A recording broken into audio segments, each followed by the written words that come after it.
est-ce que ma réaction à papa Mbosso devant Moïse Daougabo yo mona ki en ndengeni te omoni maman na mambo Assemblée nationale ngi soko lobela ngote nzambo zo banga souvent plainte non banga plainte c'était mais o komi théâtre na niveau moko ya osakana te na mona na ngai ba institution kozala théâtralisée mais au Mbosso ko sala di o ya tribune ya Assemblée nationale maman o komi buzoba.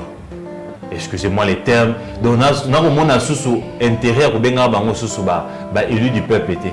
Yo komona avant tout le ya Nyamugabo azo côté la bande konaï. Yo kaki nanu o il kaki liboso. Tant on va retraiter dossier à honorable Saf. Balobini. Yo kaki te komaki makamote député au Sengara. Ako tomola mo sapia senga maloba aya koloba Mbosso ko yebisa député te yo to kuta non ndako. Ah ouais maman Geneviève na go. Député l'état yebisa meilleur au serra non tanda ko ndenge ni na mwasi na bala sérieusement marié nebi penda ko na été mais ça de nini maman ngabe na marié so ye pas ngeko sala nini donc et comme makamu donc des propos sexistes. Donc ça c'est l'Assemblée nationale aussi na ngwele ngi yango on a landaka pe yango pe soute na Assemblée nationale oyo na mona na ngai ba bureau na mona ba député mais oyo komi bosoto ceux qui moyens zali ta tête Félix Tshisekedi a dissoudre eloko wana il faut dissoudre cette histoire vraiment et ça quoi porter pe ko malongate et komi théâtre et komi ko fingaka bateau et komi ko betaka ba vie à coulisses ya ba prouver na bango dio la tribune la tribune là elle est sacrée maman. Alobi Kinshasa ça a été. Alobi Kinshasa salité village né l'équipe Kinshasa na. Mais je me pose la question. Ngobila est au-dessus de toutes ces institutions. Si c'était Mouyej, Zoé Kabila, Barobenga ministre intérieur a interpellé Mbang na Kinshasa. Bako interdit bango bazonga. Mais pourquoi ne pas interpeller Ngobila? Ah ça union sacrée. Union sacrée ni Golo Babati ka Kinshasa kufa. Pendant que le gouvernement a déboursé 2 650 000 $ pour la salubrité à Kinshasa. Ngobila zumo solowana appelé ça mona dynamique Ngobila. Ba député provincial ya tchena poche naï. Ba député provincial wana ba koma lelo ba président ba fondation, ba président ba ONG, ba komboli assemblée ba zu ba 400 000 $, ba zu ba 800 000 $ ba tchena poche. Tout ça pour Ngobila ça la inquiété. Et on Kozamboka se plaindre Peter Kazadi, na ba député IDPS, ata motion, ata question orale, Mike Mkeba nda télé. Ayoki Mbela mokonzi ya mboka asali question rale débat et pas ministre ya finance ya ville ya Kinshasa pour senga ye ça va rimboka 2 650 000 $ et kendaka wapi pour Kinshasa ça inondé solo salité mais beaucoup comme bébé chaque fin du mois tous en jurisprudence moko ba révoquer gouverneur Équateur et pas Kabila. Donc s'il pense que Ngobila n'est pas à sa place et qu'il y a absence il y a plein d'entretien d'assainissement il faut révoquer mais il ne doit pas le dire. Moi je pense que là il a tort parce qu'il y a tellement qui n'a relancé qu'il bopeto. Tant qu'on a lancé qu'il bopeto, mais là c'est un plan d'action. Il y a tellement qui n'a pas la zando n'est pas au bout zando. Qui est le lozan de Silaté? Les chefs n'en parlent pas et c'est le chef de l'État qui est là en train de se plaindre. Il n'y a pas longtemps il s'est plaint sur la justice. Or c'est lui le magistrat suprême. C'est lui qui nomme les magistrats, non? Il n'a pas intérêt de se plaindre.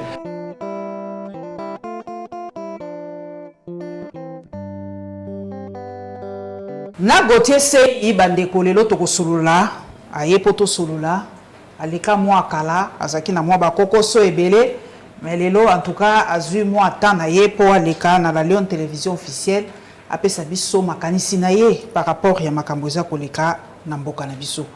Papa Gauthier sengo mingi. Merci beaucoup maman Paulette, merci pour l'invitation. Bote na balandi banso ya la Lyon TV pe ya to sololi. Et puis tous avons poto kabola makanisi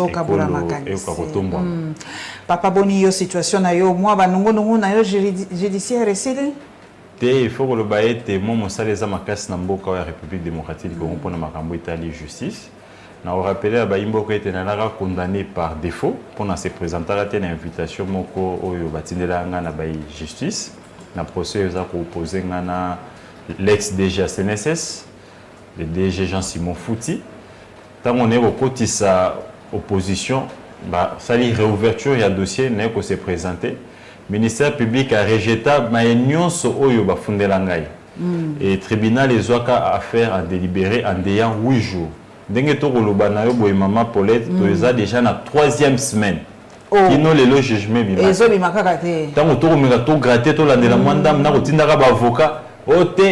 kulutu moko kolela ndeni leki wana ki kolonga na justice bosala de façon que ela la kaka bongo balonga ngate mais moi j'ai besoin de mon jugement parce que j'ai été condamné par défaut je dois être acquitté comme Sengamaki et pas ministère public pour être lobby casier judiciaire nanga et batté mais tous en la 3e semaine auto kota 4e semaine ezalaka lelo lobby kuna na éviter ceux qui état de droit ngo yango ndeto ko vivre na RDC bongo sikoyo lelo au état de droit ngo et comme moi mbilinga ndenge bato bakoyoka est-ce que papa Gauthier yoki nzembo Elvis Bob Elvis te na yoki molanga nzembo wana ayeli mayele makasi alobi makambo ya solo ebele na kati ngana kanisi nzembo wana ezali lolenge moko asa ko interpeller mokonzi ya mboka maintenant okamwa ete lolenge kaka ye aza ko interpeller ndenge moko pe mokonzi ya mboka pe ko interpeller ba subalterne na ye au lieu à sanctionner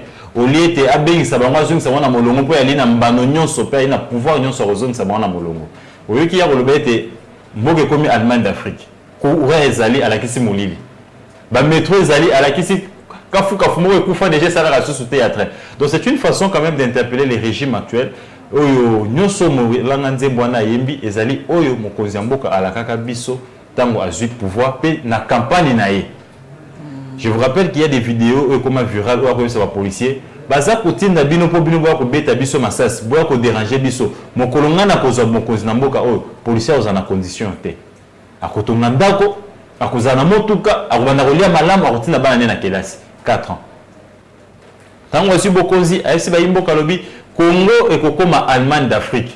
Parce que nous avions tous les atouts, toutes les richesses humaines aussi, il y a sous-sol, il y a sol. C'est question d'un leadership clair, éclairé, charismatique, pour tout Kokoma réellement Allemagne d'Afrique. Est-ce qu'on ne peut pas s'interroger pourquoi les gens respectent les Brésil? Pourquoi les gens respectent le Brésil et pourtant Bisso Congo, Tozalina, forêt oyo et que ça a été bateau va vivre monde presque mais pourquoi Brésil à cause n'est-ce pas il y a leadership incarné et pas cause na bango leadership oyo ça peut permettre et vendre n'est-ce pas valeur na bango et vendre ba richesse na bango na baye o ba na posa nango vous comprendre retour à Lula papa Gauthier c'est le quoi le oui vous comprenez que Lula zongi et c'est pour dire que un politique ne meurt jamais. Et ça, les soins à vie, Nabayo Bakosa, les lois de la République démocratique du Congo, qui pensent que quand on quitte le pouvoir, il faut qu'il y à côté pouvoir Ezali. Tane Basali Kabila, Nakanisi Bostara Petit Seke du bon temps au pouvoir, et Nakanisi retour à Lula, et ça, les sommes à casser pour la politique congolaise, pour leur dire qu'on n'adhère pas pour le pouvoir, on adhère dans une vision. Et c'est cette vision-là qui va vous conduire au pouvoir.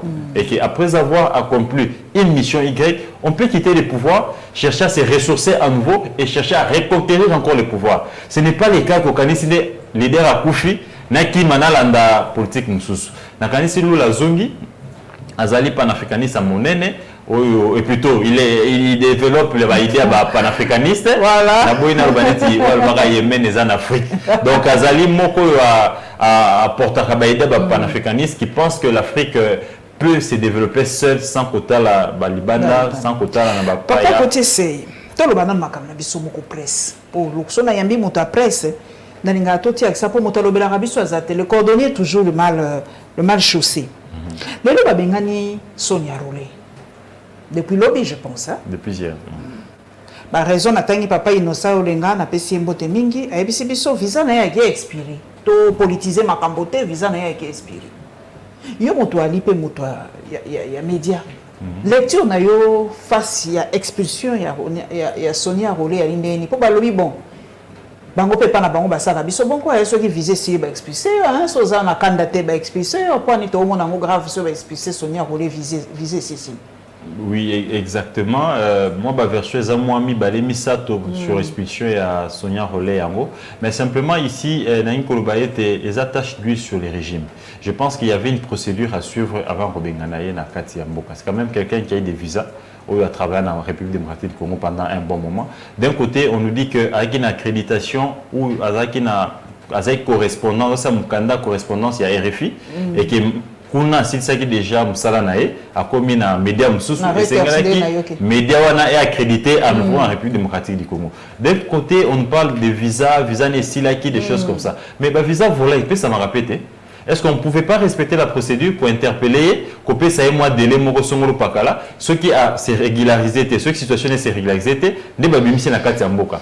Ko bengane brusquement bongo, elle a été convoquée. Ba yokie, ba pesi moi chance à ko régulariser situation na e, ba moko ba expulsé na kanisa pour un régime où ils comprenaient état de droit où ils appellent comprenaient démocratie, ils ont malamu mingité. Ils ont malamu mingité. Je pense que de ce côté-là ba service et ça li moi na lumbangu mingi pour ba bengana e, na bien témoin makoma na e dérangeak. Moi banquette na epé tout ça moi ndam. Mais pour na yo qui moi le bien alors ça sous banquette pour le régime peut-être na ebi que moi makoma na tout ça moi banquette na e, mais il fallait quand même suivre la procédure. Je pense que ceux qui ont comme visa, pourquoi ne pas donner un visa volant au ba bengarango à passer temps na e ba PC délai, je pense c'est 15 jours ou 10 jours. Dans 10 jours soit régularisé situation na été ba tchel banda. Ceux qui comme accréditation qui ana mikanda zo permettre à mboka na bisoté et c'est ba PC mongonga à régulariser situation na présentant on a qui des droits au cas contraire basengi abima na bopete. Bon éditorial ya maman collègue Blackman otanga ki omoni yango ndenge ya lobi biso ba congolais on est seul to kontaka na batuté on n'a pas d'amis. Nazo ka mo ndenge bato mususu ba bwa kele mabanga. Poni na kanisi maman na nous so bieza bosolo na moni pas sabuki lokutate. Alobi ete mboka monene lokola Congo na richesse ebele bongo toki kozala baninga te. To se tromper te moninga na biso ezaka peuple congolais moko. Si alobi bosolo la preuve, nos 9 voisins ne cessent de nous envier. Nos 9 voisins ne cessent de nous faire des coups bas. Nos 9 voisins ne cessent de nous faire la guerre. Et les grandes puissances ne cessent d'être derrière nos voisins pour s'aimer la terreur, pour déstabiliser notre pays. Parce que on a pour ça lithium, on a pour ça cobalt, on a pour ça nous sommes na mboka na biso. Na ke na tangi sous mamulaya le biete. Erreur yala ki ya tata Tshisekedi. Alors bitango ya zubo konzi. Abimi bimi libanda minga ke komi pese pa bapaya koluka ete a légitimer bokonzi na ye na koluka ko légitimer bokonzi ne comme azai contesté awe pa Fayulu avane ko lobete yene président élu asali ba ko mususu miso ya moko kanga est-ce que akosi yo ki mokonzi mboka ta lobete j'ai tout donné loka kité alobi na ba yimboka mokola sali 15 discours na 15 minutes alobete na sala ko to accord ya boy Nandima kutu bomona Rwanda awa na pesa accord wana.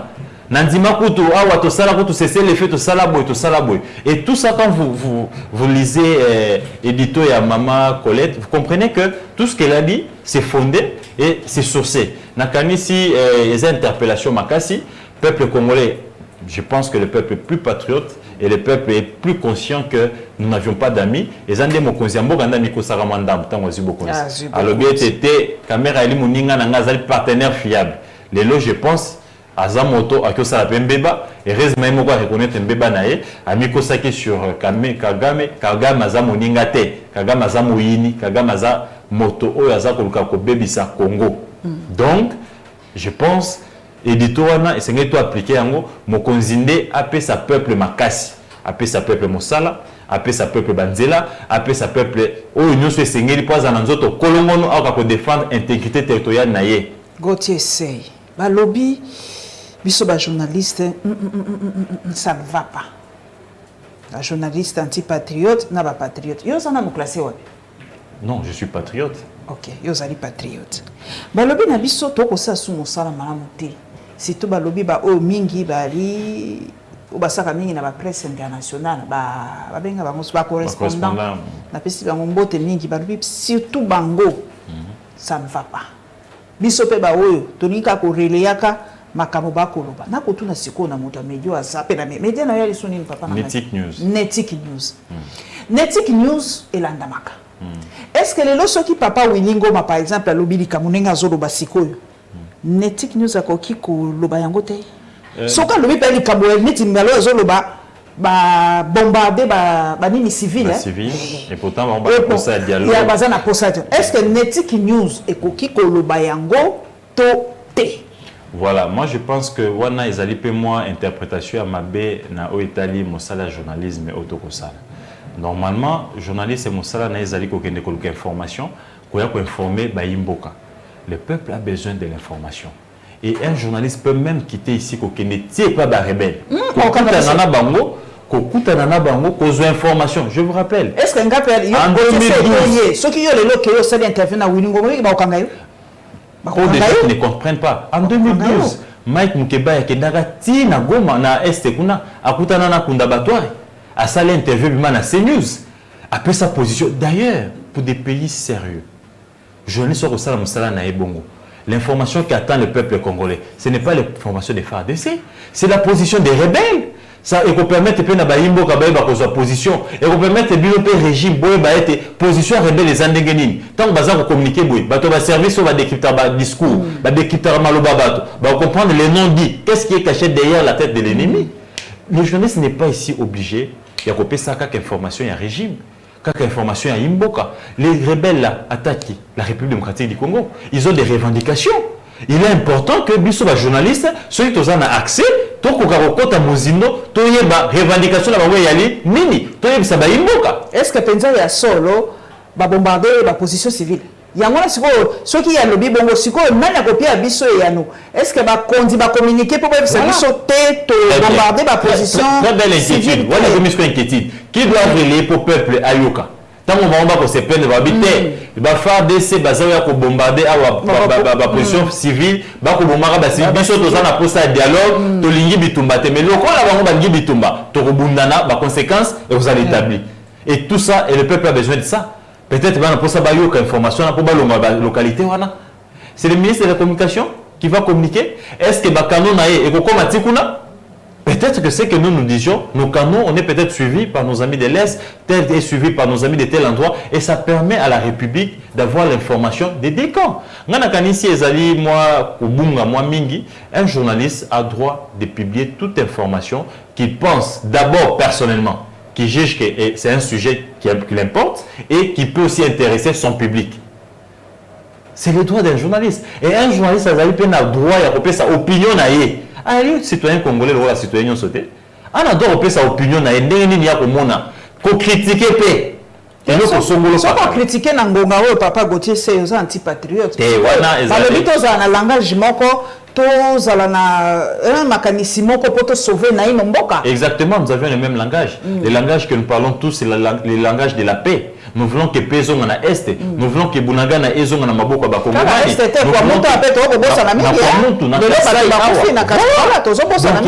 y a beaucoup de tensions, des zones de tension. Et Kimia Ezon Abipa Ibisoana. Et pour ça, et nous, on ne peut pas souhaiter que Bakongomani soit Bakoufa. Quel est ce journaliste là, Maman Paulette, qui a intérêt que Bakongomani Bakoufa na point tel, na point Y? Qu'est-ce que les journalistes gagnent dans ça? L'intérêt biso ezali kimia ezonga. Et maintenant pour kimia ezonga, nous avions besoin, n'est-ce pas, il y a copié sa information. Les deux sont des cloches de part et d'autre. Information biso journaliste et to monite to rédaction. Et monite ça pour cadrer, n'est-ce pas, na ligne à journal wana, to pesa na ba lecteur na ye, to na ba lundi à journal wana. On est obligé de donner cette information. Ce n'est pas être anti-patriote et na kanisi ou les interprétations mabe batika ko traquer bandeko. Naoka Steve oui, mais il y a un problème dernièrement pour arriver qui tweet Songolo Pakala. Non, qu'on arrête ça. Ils ont fragilisé, n'est-ce pas, liberté et la presse. Bah, le bien, en tout cas, j'espère que mon j'ai des Serenisaki, ma chiffre j'ai des Pesaki, le Human Rights Watch, organisation sur la liberté de la presse na RDC comme muselé. Est-ce que ça dit à solo au senti peut-être danger dans mon salon de moi-même, je suis victime. À tout moment, Nazara devant les causes des tribunaux pour avoir dit la vérité, pour avoir relayé, pour avoir dit ceci, cela, sous menace. Combien des amis sont en clandestinité? Je peux vous en citer une dizaine. Et ça m'a monté. Et eux, ça la passe, banani oyo, régime nini ko ça la jeunesse bongo, régime oyo et bénéficier na ba service à la jeunesse mingi tant et gratuitement en plus. Gratuitement en plus. Beaucoup de ces journalistes aujourd'hui au bazar traités, n'habité ceux qui n'ont entre guillemets anti-patriotes, ce sont des gens qui ont accompagné ces régimes, qui ont accompagné l'IDPS. Je peux vous en citer.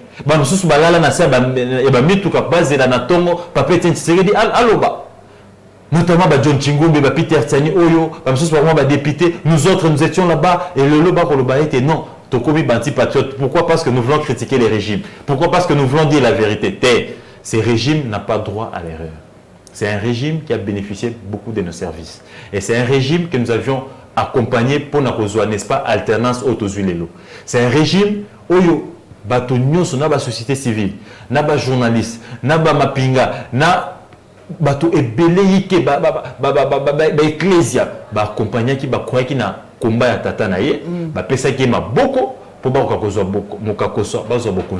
Et aujourd'hui avoir le pouvoir c'est reprendre ce que disait hier papa Etienne Tshisekedi. Le peuple d'abord. Le peuple d'abord et ça coulient. Le peuple d'abord, ils ont soin à Malonga. Le peuple d'abord, ils ont transport, se déplacer facilement. Le peuple d'abord, ils ont, n'est-ce pas, maman Paulette, Mossala. Et après, on est l'état des droits. Ils ont maloba mi balé oyo et ben toujours dans mon oncle papa Kondo Etienne Tshisekedi. Papa Gauthier Sey, tous na kati ya réseaux sociaux, yo zali moto média. Balobi, tous ça la surexposition.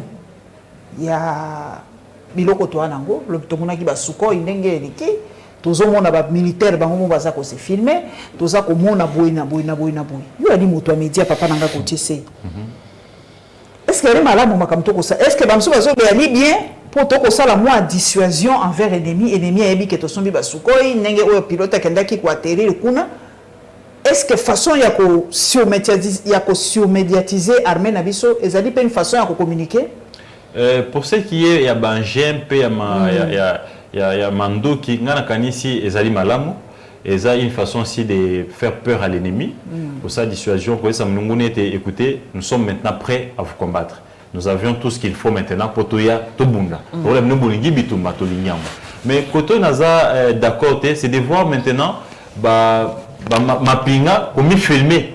Nakati ya ba njango osala ba selfie ko publier place wane na moni moi excès et za moi mingi moi soda mosala na ye eza ko s'exposer te we le bata général Kanyama soda ba pesa ka ye le kumu na parade sala nde mosala na yo soda ba boire ke libanga te soda ba yemba te pamba te soda face à mosala ba konzi ndenge omonaki soda o police a maîtriser ki kuluna. Après, bah, bien que ça qui n'a pas de pas général Kassongo, bah remercier, bah féliciter, bah édifier, bimana dans les réseaux sociaux, zonga continuer mon salaire. Ce qui s'exhiber sur ton kangayo. Donc un soldat, des hommes en uniforme, baza peine na vocation te ya ko s'exposer ka, ya ko kumagani c'est star. Soldat américain bombaka Saddam Hussein, to o te ko kufa terroriste munene na mususona, to yebaka ete. Ils attendent à retraite naïe, mais avec ça la documentaire, des mots qui disent ah, yondo kota ko boma Saddam Hussein, aza pour expliquer ce qu'on n'est pas boma que nation. Après service, à la retraite naïe maintenant, aza pour faire bénéficier bilingue d'expérience naïe. La kanisi du côté engin, qu'on a qui ça mando qui n'a biso, qu'on a qui s'appelle ma pepo autozui. Et que ça a été monguna abanga monete to commis presque au poto bunsa monguna mais d'un côté encore tant on a qui communiquer au gouvernement na biso bobino et ça incident avec na biso c'est d'un côté Rwanda pe lubino to violer qui espace aérien na bango de ce côté là na mona ngeti moi matérialisme moi ndambo limbisanga mama na mona moi matérialisme moi ndambo lo lenge kani avion oyo boza ko meka na kati ya mboka ya Congo boke ne ko se retrouver na mapata mususu. D'un côté c'est comme si c'était un peu fait à la va-vite et de l'autre côté ne comment être moi ko banga du côté gouvernement congolais parce que ceux qui réellement essaient maki ezaki incidenté et que ezaki action moko ezaki préparé et c'est ngai to ba position ya banguna pour to ko bombarder bango. Pourquoi avoir peur de l'ennemi? Parce que nous l'avions déjà dit tout haut que Rwanda za ko soutenir bango et que bango na biso baza ko bata manakati ya Rwanda tango biso to koti na mboka wana ezako to identifier ba kiji ya bango na biso to ko bombarder bango pour baso za biso kimia parce que chaque jour sont en train de tuer à l'est.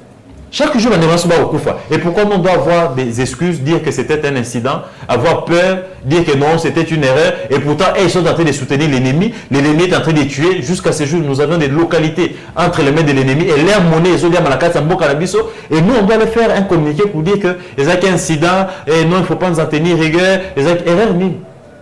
Et bon, Maloba ya mwana ya papa ou ya Uganda. Général wana lobi batuti ba M23 ba ko protéger batuti omoni yango une occasion de plus pour le gouvernement congolais expulser l'ambassadeur ougandais.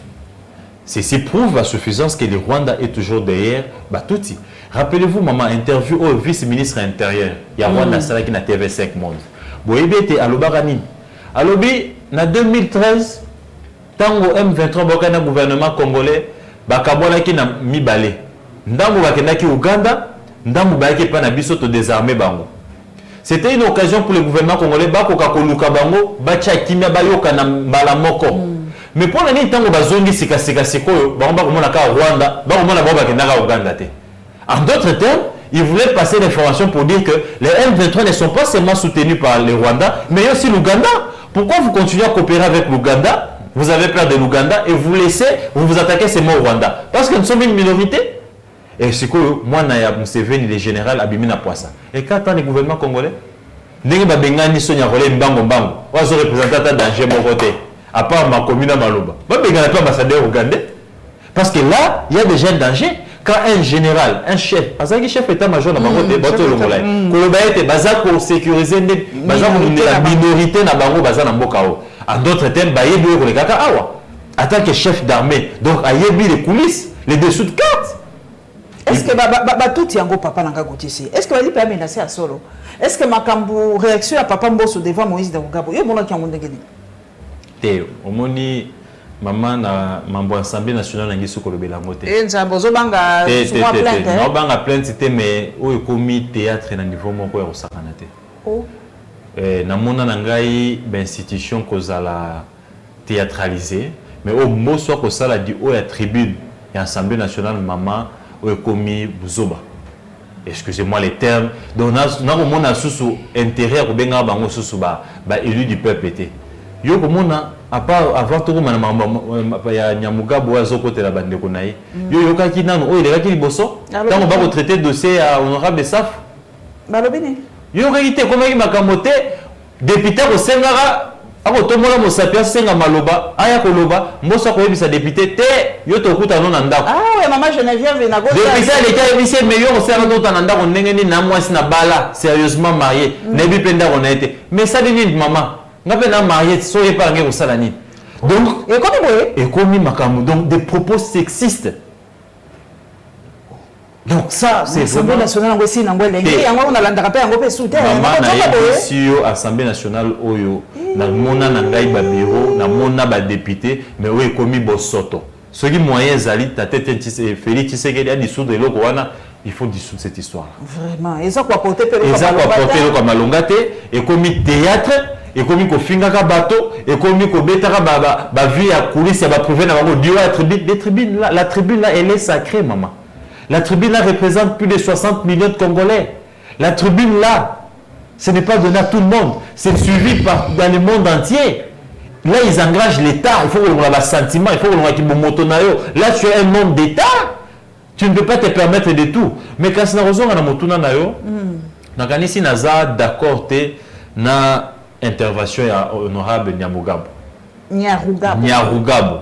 Nakanisi maloba o ya lobi wana. Aloba kinini? O apele bana mboka. Maloba o ya lobi ya sengiete batika kobundisa ba M23 bakende ko senga bakende na dialogue. Lisusu. Bakende ko solola ba terrain d'attente o lia ko betaka mandoki. Mais tant o ya ko senga bongo. Ya ebite ke batata na biso na ba mama so ba ko kufa kuna. Donc ya yebi na ba M23 wana. Est-ce qu'à ce stade, tu es dans un stade de dialogue, pendant qu'ils étaient en Nairobi en train de négocier, il y a un 5 mois de Zomandoki. Il y a une table de négociation, mais il y a un Zomandoki qui va continuer à Boumba, va continuer à Kimsa, Batata, Nabiso. Regarde ces mamans-là, il y a 3e âge, au Baotimaki, Bounagan, à Koufinzala Nanzela. Et Nyaruga, Bamoni, Bangote, il n'est pas question ici, il y a dialogue, ni mixage, ni brassage, ni makambo intégration. Je pense qu'il est temps d'éteindre le feu par le feu. Est-ce qu'il y a papa Nyarugabo? Est-ce que c'est avec les sols qu'il y a quoi moto? Est-ce qu'il y a bien bango baza mosala bango kaka biso ba tuti biso toza minorité? Est-ce que congolais azamoto abomaka congolais azamoto kimia donc les sols quoi moto est-ce qu'il y a bien tango yo mona ata kozwa peuple na ke ndikotala ndeni bato ba kufa kuna na kwa moto? Moi, je pense qu'il y a un sérieux problème. Et tout ce qui se passe, il y a une insécurité qui s'est installée en République démocratique du Congo. Kwamout, c'est à 0 mètre de Kinshasa. Les gens sont en train de mourir. J'ai perdu mes beaux-parents. J'ai perdu mes beaux-parents. Maman, na tata, ya mwasi nangai, bakofi na Kwamout, ba na ferme na bango kuna, ba ke kota la ferme na bango, ba binisa biloko, chemin ni bango ya kozonga, ba kota na basaya na nzela, ba battre bango lola bantaba. Seigneur Jésus. On a tiré sur eux. Et pas Bassaya. Et il n'y a pas longtemps, avant-hier, merci beaucoup maman Tokonda et avant-hier, on a tué encore d'autres Congolais. On a tué 4 personnes. Le même jour, on a tué mes beaux-parents. Ils ont tué 10 personnes dans le village Moko. Tout ça. Le Congo, il y a une insécurité totale, maman. Il y a un nini na Kasai ao. Mahamba baka munasab. Et comme ce que vous avez il y a ça. Il y a quoi tel pour moi qu'on fasse ce qu'on a. Entre baka nyambi ceux qui n'a pas ethnie nous par contre bon malade. Donc il y a absence de l'État. Et c'est l'État azom sa beaucoup zinaye. Je me demande précipitation oyo. Na monaki ministre intérieur, il y a sécurité à Kenai nango na non na concert il y a Kofi. Il y a Fali. Mais il devait s'y rendre à Kwamout. Bah il y a une information c'est l'autre tata cardinal. Après on va na Kwamout tout asuka na Kwango. Oh. Mais tata cardinal obaki en moté. Asuka na Kwango na ba. Avant na Kwamout tout moteur comme na Kwamout asolanga ba imboka. Akomi ti place ba ko ma tata cardinal. Yes. Tata cardinal na ma révélation après si ba Congo et ba Congomani mi balé ba ko se mettre terreur. Moko a révélé moko bi peuple témoigné que ba mona ke pembe ya mokonzi mboka. Inzambe. C'est dit dans l'étude de Tata Cardinal. Tata Cardinal à Lobengo. Il y a un certain Joseph. Témoignage, il y a des compatriotes. On va passer Tata Cardinal. C'est que Joseph, tout le monde a fait un Mokozamboka. Il y a un rappel au Sémé Terrera. C'est une révélation faite par qui? Par les cardinals. Et les qui n'ont pas Kabongo. Namona qui cardinal n'est pas premier ministre. Nakani Mokozamboka pas Yabaki. Nakani ça fait ça qui rapport naé et pas Bakonzi. Banquette à la mener. Bakozom Sakimia. Parce qu'on ne peut pas comprendre à quelques temps, à quelques mois des élections. Est-ce que Kozala Papa Gauthier ces élections déjà na komona bato ba ko le kabalobi pas d'élection hein. Dans mon qui moko la landaki. Lobi pas d'élection sans Bunagana, sans Nini tout ça donc. Ce qui est vrai maman Paulette techniquement parlant selon Otoyo qui est pas technicien il y a Séni en tant que journaliste. Il est pratiquement impossible d'organiser l'élection dans le délai constitutionnel, donc le 30 décembre 2023. Selon les techniciens, même si mais c'est ce qui est dit, même dans Tono, Monaki Sima Salaki, Dodo Kamba Salaki, pas différents acteurs politiques. Après tourner, on a au moins pas Kadimate. Selon l'information en possession d'Angaï, Kadima Ebisaki Bango était techniquement, le gouvernement a accumulé qui retard, il y a cotisation. Mais moi, 400 millions, mais ils ont besoin de minimum 800 millions, maximum 1 milliard pour organiser les élections. Je vous rappelle que Maman Paulette qui monte tout état des lieux c'est la terre.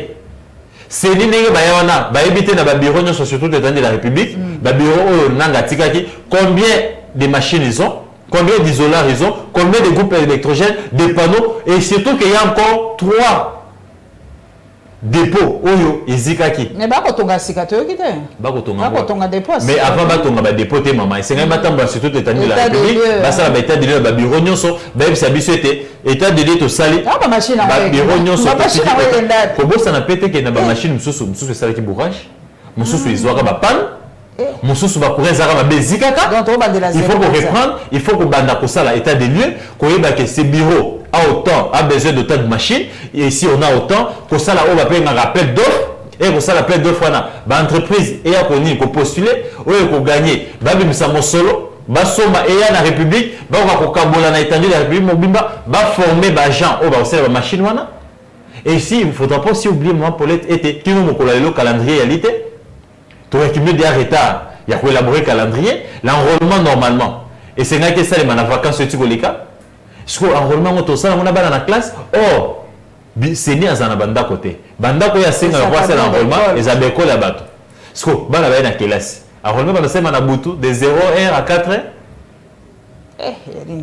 les calendriers a déjà connu un grand retard l'enrôlement minimum enrôlement aura biso 8 mois minimum 8 mois avec papa Maluma tout ça enrôlement dans 8 mois nanga to komaki presque 10 mois ou 9 mois si je ne me trompe pas calculer ton enrôlement dans mois nini pour ça la tawana maman tant que aussi ça enrôlement aussi c'est enrôlement ba on a reçu la siko ba benga toilettage affiché bata ba publier donc bata la nini tozo que na dialogue mosusu obligé na ebité oyo to que nanto na glissement et glissement wana moto alambi mbeto wana glissement comme na e Félix Tshisekedi Chilombo mwana tata Etienne Tshisekedi parce que il y a rassuré biso le 2023 ba élection rien maman wana ezali maloba politique techniquement notre copeso ba fait basant à 400 millions de dollars au gouvernement s'est décaissé ils ont besoin minimum de 800 millions maximum d'1 milliard bon wana ba pesa on a de Lénine il nous reste 12 mois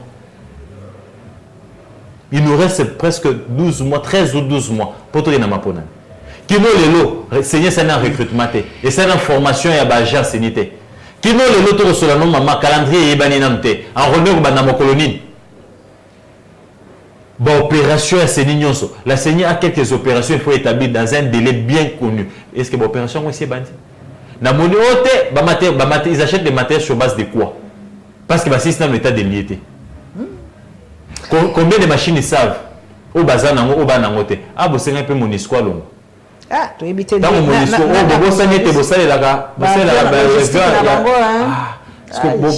Logistique, pour banzeler les athées, parce que pour mater les cours, il faut pépo. Ah. Bon, ça, on a comment et ali penza de Cambo. Donc, toi qui es dans les Cambo sous na zo moi vie na yopé. Propos ya papa député national Daniel Saf et soulevé moi ma Cambo belé na qui même qui l'Assemblée nationale balobeli pe yango. Et ça lui pas si tôt à répliquer quand ma finga ya oya yukaki. Est-ce qu'un député doit-il rétorquer ou doit-il se taire face aux insultes? Maman, normalement, je suis très mal placé, très touché. Robert Alikabo, c'est un ami, un frère. Tant on a mon vidéo, personnellement, ça a moi pas si makasi, na bengaki, na zuété, na bengi, muninga ne mukeba, na zué, na se plaindre pas nae. J'ai insisté encore au Bengaye, mais malheureusement, j'étais très choqué moi-même personnellement de voir un ami, un frère, où il y a Bundi Bitumba. Il y a liberté d'expression. Où il y a Bundi Bitumba, il y a tolérance. Où il y a Bundi Bitumba. Lélo Bitumba et Mémie Bissikaza a commis honorable député. Donc il faut s'abstenir, n'est-ce pas, dans ma camomo sousou. Attends qu'on va finir dans balabala. Yo yali moto amibeko, législateur. Mon salaire n'a eu à faire respecter Mibeko. Pourquoi ne pas saisir les causes et tribunaux ou porter plainte pour conseiller, éduquer, encadrer moto à Fingakiwan? Pourquoi ne pas appeler la police?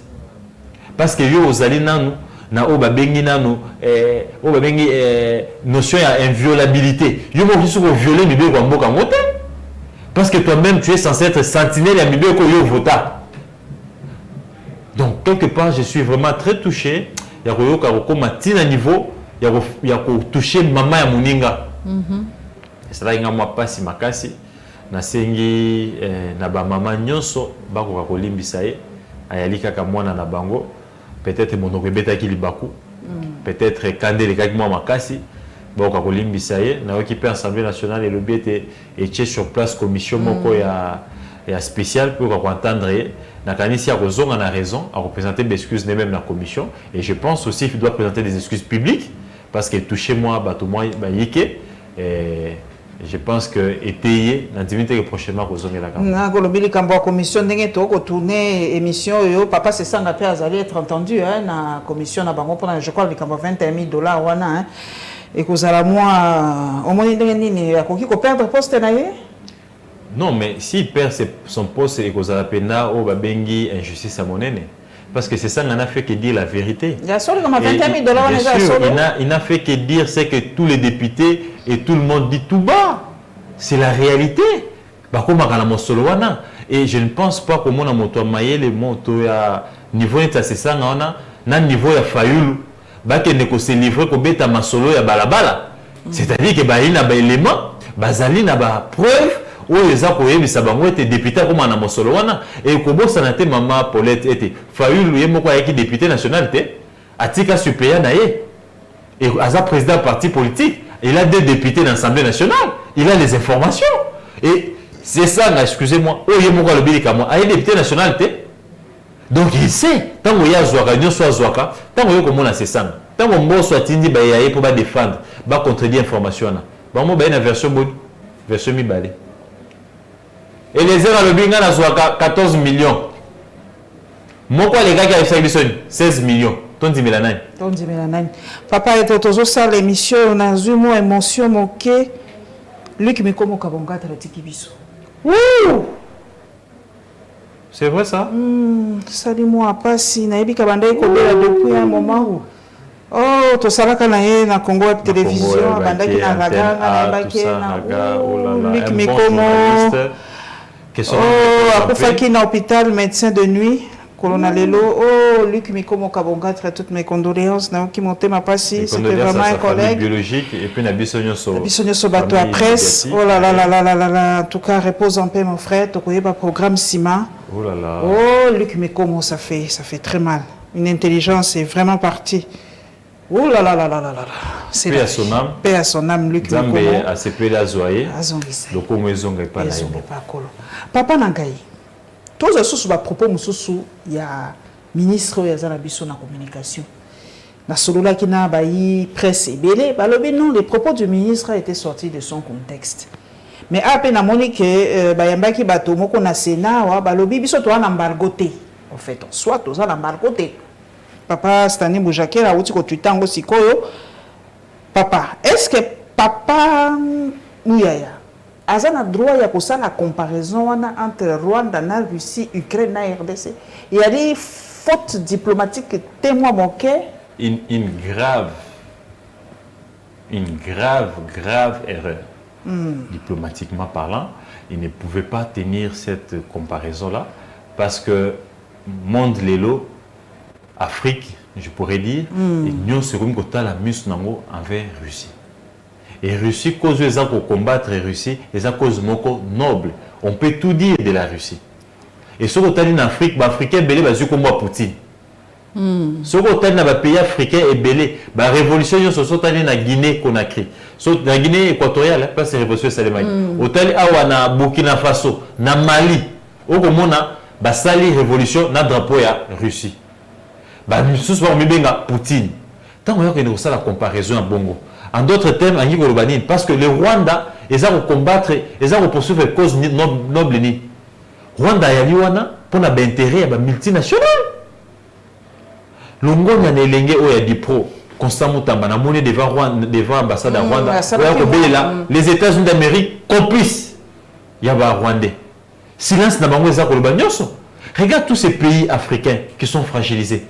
C'est l'Europe et l'Amérique. Et il y a les Russes, ils ont fragilisé Mboka. Il y a la Chine qui fragilisé Mboka.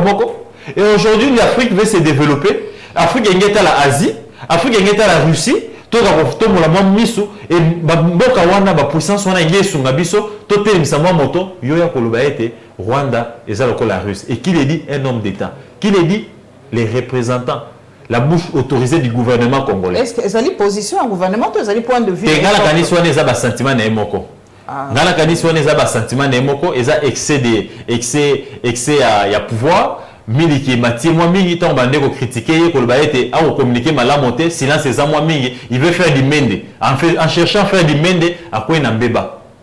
La canisse c'est mbeba makasi et on y a communiqué dans les médias nationaux, à quel médias internationaux. Automatiquement, la Russie, les services russes, ils sont déjà au courant, n'est-ce pas? Il y a une position du gouvernement congolais. En d'autres termes, Mouyaya voudrait faire passer les messages dans la Russie pour le baïté. Bino, vous avez des détracteurs, vous avez des sakimia, vous avez soutenir les terroristes dans le monde. Vous avez Rwanda, vous avez soutenir les terroristes au M23. C'est ce que je voulais dire. Et tout ça, les conséquences vont tomber sur le peuple, les citoyens congolais. Bamotan Goyindawa a reçu Pepo à Bruxelles, a reçu Pepo à Paris. Ngana yo mama tokende wapi.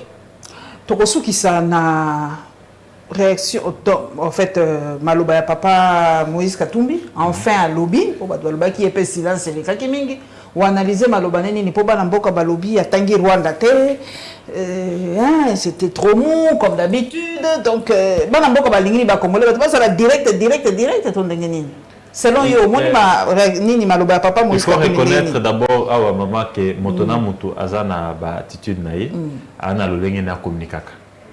et moto nyonso ana comportement pe yaye mususu azara moto mususu ngasi sa makamuna kimia.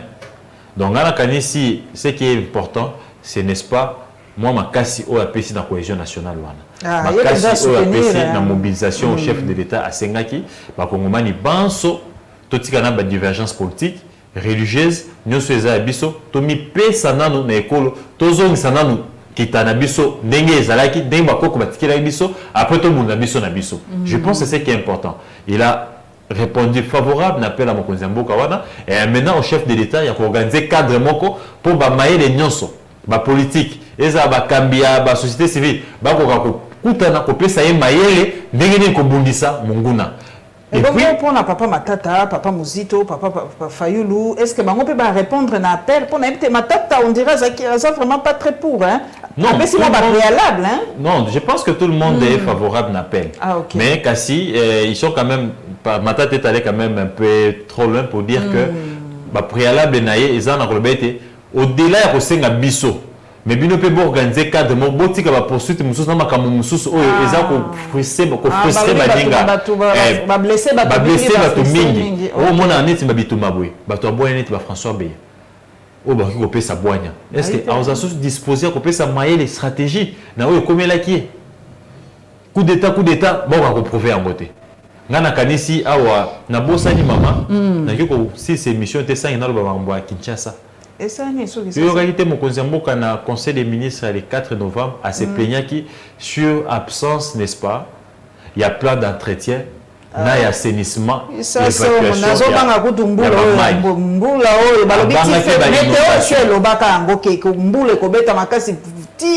mois de février ça est commis inondé tongo midi pour mais ngé ça linga moi passe oyoka mokonzi mboka ko se plaindre au lieu d'agir. Et nazo bitu na ngina yeba ngobila mbaka Gentini ayali nani na kati ya République démocratique du Congo oyo ba institution nyonso ya mboka eza ko se plaindre mais ko sanctionner été eza ko se plaindre mais ko soit décision mon côté oyo kaka tata vice-président à l'époque de l'Assemblée nationale Kabund a quitté l'aéroport le BT et ko sala Sony pour ça ko vivre la Kinshasa yali ko toté. Oh, papa ta maman malobi? Oui, qui sous ta maman na Sénat. Ah, ba fingi et moyen. Est-ce qu'à cossi to balobi yazaki 18 ans na pouvoir, plus de 18 ans, ya banda mobu. Mais alobi en moté. Alobi ceux qui a salami ne yo pas sala té. Kasi. Yo qui ba hatité. Yé pas alobi à comparer village ne ko na Kinshasa. Alobi Kinshasa ça a été. Alobi Kinshasa salité village ne ki to Kinshasa na. Mais je me pose la question. Mobila est au-dessus de toutes ces institutions. Si c'était Mouyej, Zoé Kabila, le ministre intérieur a interpellé Mbang na Kinshasa. Il a interdit Bango, Bazong. Mais pourquoi ne pas interpeller Ngobila? Ah, ça, il y a sacré. Il y a sacré, il y a babati comme Kinshasa Koufa. Bango ko se plaindre, Mokonzambo ka yemoko. Mais makambo banda sous Ngobila te. Makambo ko zinda Kinshasa papa Gauthier c'est to longwa pe moi sentiment. Et banda ka. Mais maman Paulette qui monte, on prend pas les pouvoirs pour se plaindre. Quand on accepte de prendre les pouvoirs, c'est parce qu'on a une solution. Et banda kala ngobila monaka ngo pour aller kinois tant que senga zo gouvernorat c'est-à-dire qu'il y a une solution à ba inondation il y a une solution à ba foule il y a une solution à ma ramio soit qui ça responsabilité ba kinois bango moko papa Gauthier c'est la responsabilité vraiment yo na sibala ki singa vidéo mbula ya ko beta mwasi akozwa foule akobwaka na kanivo wana be faute papa ngobila l'état ça oui il y a faute à ngobila tant que ba ki foule bongo mama ngobila za na police ngobila za na armée ngobila za na ba service d'intelligence parce que azana région mobimba pour la net na iwa kana maman naté mama yo na mokili ya poto songo kombo melimba ozwa nini oboka na se okobanga bala na ba futo taxe la force de la loi la force de la loi il y a l'absence de l'état ngobila n'a pas instauré n'est-ce pas un état oyo bato baki ko banga ngobila aye ko bipesa na musique ngobila aye ko bipesa na Rolanda Basi ya onde mo kango lisusu mais ba okanga ndeni yebo ngobila lobiki baza ko kama vundwa na ye ça c'est lui-même qui l'a dit. Tant que vous avez bengaga mwasi wana ya Côte d'Ivoire comme même à Kinshasa tant que scandaliser biso ba interviewer à l'obini mais ba congolais ba banga nini vunga mama wana ça c'est un homme d'état qui le dit. Est-ce que Edoxy devait venir débourser beaucoup d'argent comme ça pendant qu'on a un problème d'insalubrité? Et le chef de l'état maman il s'est plaint pendant que le gouvernement a déboursé 2 650 000 $ pour l'insalubrité à Kinshasa. Ngobila zimo solo wana appelé ça mona dynamique ngobila. Ba député provincial ya tchena poche naï Ba député provinciaux wana ba koma lelo ba président ba fondation, ba président ba ONG, ba komboli assemblée ba zu ba $400,000, ba zu ba $800,000 ba tient na poche. Tout ça pour que ça la inquiété. Et on commence à se plaindre. Peter Kazadi, dans ma député IDPS, à ta motion, à ta question orale, Mike Mkeba est télémi. Alors qu'il me l'a mokozi amboka, à ça les questions orales et débats, et pas ministre et la finance, il y a vu la Kinshasa. Pour ça, ça va rimboka 2,650,000 et Kendaka, wapi. Pour Kinshasa, ça inondé, solo, salité, mais beaucoup comme il est chaque fin du mois. Il est temps que les chefs de l'État arrêtent de se plaindre. Il a la capacité, ordonnance, plutôt, la constitution PCM Bano, il y a pour révoquer le gouverneur. Tout ça, la jurisprudence, il va révoquer le gouverneur Équateur et pas Kabila. Donc, s'il pense que Ngobila n'est pas à sa place et qu'il y a absence, il y a plein d'entretien d'assainissement, il faut la révoquer. Mais il ne doit pas le dire. Moi, je pense que là, il a tort. Parce qu'il y a tellement qui a lancé Kin Bopeto. Tant qu'il a lancé Kin Bopeto, mais avec ça, il y a plein d'actions. Il y a tellement qui a la zande, on n'est pas au bout à zande. Qui est le Lausanne de Silaté? Les chefs n'en parlent pas. Et c'est le chef de l'État qui est là en train de se plaindre. Il n'y a pas longtemps, il s'est plaint sur la justice. Or, c'est lui le magistrat suprême. C'est lui qui nomme les magistrats, non? Il n'a pas intérêt de se plaindre. Monsieur le Président doit agir, il doit arrêter de se plaindre. En tout cas, il y a 2 secondes, quand il y a un concert, il y a le 25 ans. Balamboka, Balwina, tout n'a goûté, c'est. Tout continue dans le concert. Wenge Betty, Fadel Betty. Watakobeta après Rosala Ferre, Fabregas, donc pour ni tout ça va tout souka kate mboka ezana ngona na ba problème na kanisa ba imboka senge tous un peu moins tolérant bande ko na ba kosala musala na bango musala bango eza alanga nzembo koyemba tungi ko batete te nga kanisa te distraction za na kati tant on sala émission est-ce que ça distraction ya musala na biso nous venons les informer ba mususu pe ba ko na musala na bango ba ko na église Baroliaka, Baroteaka, pendant qu'il y a des gens qui sont en train de mourir là-bas. Je pense qu'on doit laisser nos musiciens faire aussi leur travail. Mais tant que tu as un concert à Wenge, tu as une distraction. Pourquoi? Parce que pour le gouvernement, il sera mon solo. Mais on va producteur dans mon solo privé dans Moko. On n'a pas intérêt à côté de mon solo. Ils ont leur propre argent. C'est l'argent privé à Moko. Baché à mécène à Bango, à concert. Mais nous avons condamné le concert de Wenge parce que, bon, mon chef, à 5 enquête, qui nous les laisse $500,000. Bah, payer ça, batata, Wengewana, pour divertir le peuple. Est-ce que c'était important? Bah, on va continuer à affronter. Il y a un monde qui a été là, Wenge, qu'on met des distractions. Pourquoi? Parce qu'on savait que ces producteurs-là n'avaient pas les moyens. Il y a René Batata Wana. C'était le gouvernement qui était derrière. Pourquoi? Parce que, nous avions les régimes Wenge. Balobi était, Batata, président, Balobi, Baba Massa, Bangotan, Babandara, Wenge ensemble. Le ministre Bélé Bomonaka Bango n'a qu'à concert wana. Donc, Baninga na Bango, Balubi to jusqu'au Bokozi, to yito rendre no pas sincère. Là, nous dédicace biso, boyeba yeba biso, to yito rendre no sincère. À sincère, vous avez nini? To bilisa bongo au gouvernement, il y a contribuable congolais, to pe sabino, bino beta no musique. Merci Papa Gauthier Sey, merci mingi en tout cas et sengo mingi ya kozana bino bandeko, bo liker, bo partager, bo cliquer na cloche ya notification pour être bo soutenir biso na nombre ya abonnés. Merci Nabino, bo kende pe na nouveau compte nanga Twitter @elkimuntu. Changer compte Twitter. Ba pirater. Akage ya kosoki akage soki aking balobi nangeza aking. Bon, il y a bitumbe partout. Bitumbe to baka. Tobotikate. Tobotikate.